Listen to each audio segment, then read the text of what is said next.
नमस्कार, सत्येंद्र.com में आपका स्वागत है। एक नजर अब तक की सुर्खियों पर। प्रधानमंत्री नरेंद्र मोदी आज गौतम बुद्ध नगर के जेवर में नोएडा अंतर्राष्ट्रीय एयरपोर्ट की आधारशिला रखेंगे। बीजेपी को उम्मीद है कि 10,000 करोड़ की लागत से बनने जा रहे इस एयरपोर्ट के शिलान्यास से उसे पश्चिमी उत्तर प्रदेश में कुछ चुनावी लाभ होगा। यह एयरपोर्ट 1300 हेक्टेयर में बनने जा रहा है और इसे सितंबर 2024 तक पूरा करने का लक्ष्य है।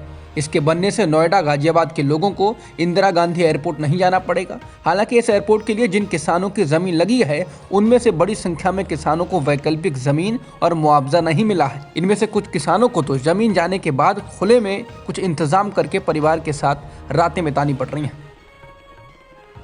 मोदी सरकार की नीतियों की आलोचना करने वाले बीजेपी के ही वरिष्ठ नेता सुब्रमण्यम स्वामी ने अब मोदी सरकार का रिपोर्ट कार्ड जारी किया है और उसमें मोदी सरकार को फेल बताया है।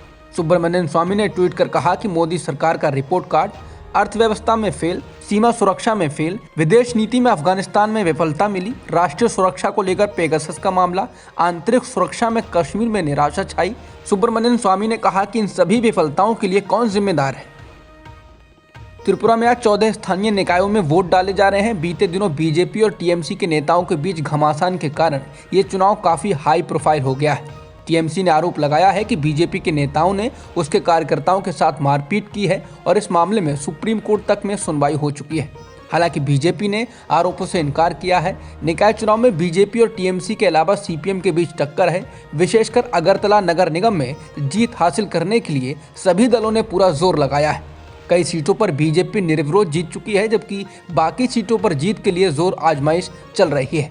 चुनाव के लिए कुल 785 उम्मीदवार मैदान में हैं और अब 222 सीटों पर वोटिंग हो रही है।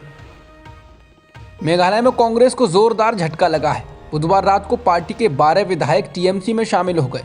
निश्चित रूप से इससे पूर्वोत्तर में कांग्रेस और कमजोर होगी।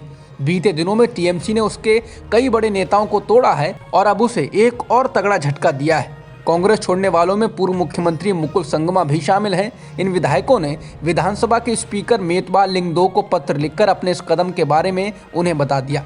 मेघालय में विधानसभा की 60 सीटें हैं। इन 12 विधायकों के टीएमसी में शामिल होने के बाद राज्य में टीएमसी मुख्य विपक्षी दल बन जाएगी। बता दें, दिल्ली दौरे पर आई ममता बनर्जी इस बार कांग्रेस के अध्यक्ष सोनिया गांधी से भी नहीं मिली है। इससे समझा जा सकता है कि ममता के इरादे क्या हैं। दिसंबर में होने वाली लोकतांत्रिक देशों की वर्चुअल समिट में अमेरिका ने ताइवान को भी आमंत्रित किया है, जिसके बाद चीन भड़क गया है। इस समिट में रूस, पाकिस्तान और चीन को छोड़कर दुनिया के 110 लोकतांत्रिक देश हिस्सा लेंगे। वहीं अमेरिका द्वारा ताइवान को आमंत्रित किए जाने से चीन भड़क उठा है। चीनी विदेश मंत्रालय के प्रवक्ता झाओ लिजियान ने कहा कि चीन अमेरिका के इस कदम का विरोध करता है। चीन ने कहा कि दुनिया में सिर्फ एक चीन है और पीपुल्स रिपब्लिक ऑफ चाइना की सरकार चीन का प्रतिनिधित्व करती है। इसके बाद चीन ने अमेरिका को चेताया कि वो ताइवान के साथ अपने बढ़ते संबंधों को तत्काल रोके। चीनी विदेश मंत्रालय के प्रवक्ता झाओ लिजियान ने कहा कि चीन इसकी निंदा करता है और पूरी मजबूती से इस तरह के संबंधों का विरोध करता है। चीन ने अफगानिस्तान में पैर जमाने शुरू कर दिए हैं। अब चीन ने अफगानिस्तान के खनिजों में सेंधमारी शुरू कर दी है। बता दें, अफगानिस्तान में तांबा, लोहा, जस्ता, लिथियम और बाकी के दुर्लभ पदार्थों का विशाल भंडार है, जिसका मूल्य $1 ट्रिलियन से भी अधिक का है। चीन का अब इसी पर निशाना है। चीन के सरकारी अखबार ग्लोबल टाइम्स की रिपोर्ट के अनुसार विशेष वीजा पर एक चीनी प्रतिनिधिमंडल अफगानिस्तान पहुंच चुका है।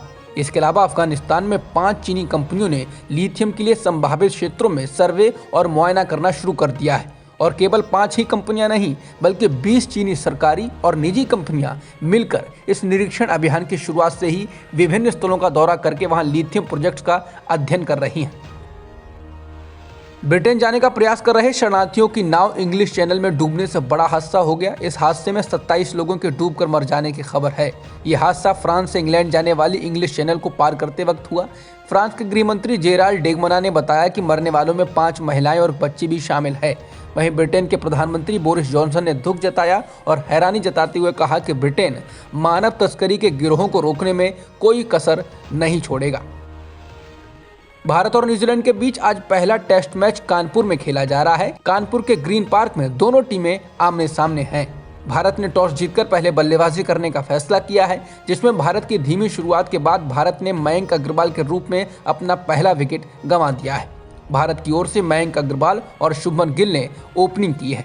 बता दें रोहित शर्मा, मोहम्मद शमी और जसप्रीत बुमराह जैसे खिलाड़ी इस टेस्ट सीरीज का हिस्सा नहीं है। वहीं विराट कोहली को भी पहले टेस्ट के लिए आराम दिया गया है। अब तक की खबरों में इतना ही। बाकी खबरों के लिए बने रहिए सत्यहिंदी.com के साथ। सत्य हिंदी का ऐप डाउनलोड करें गूगल प्ले स्टोर पर।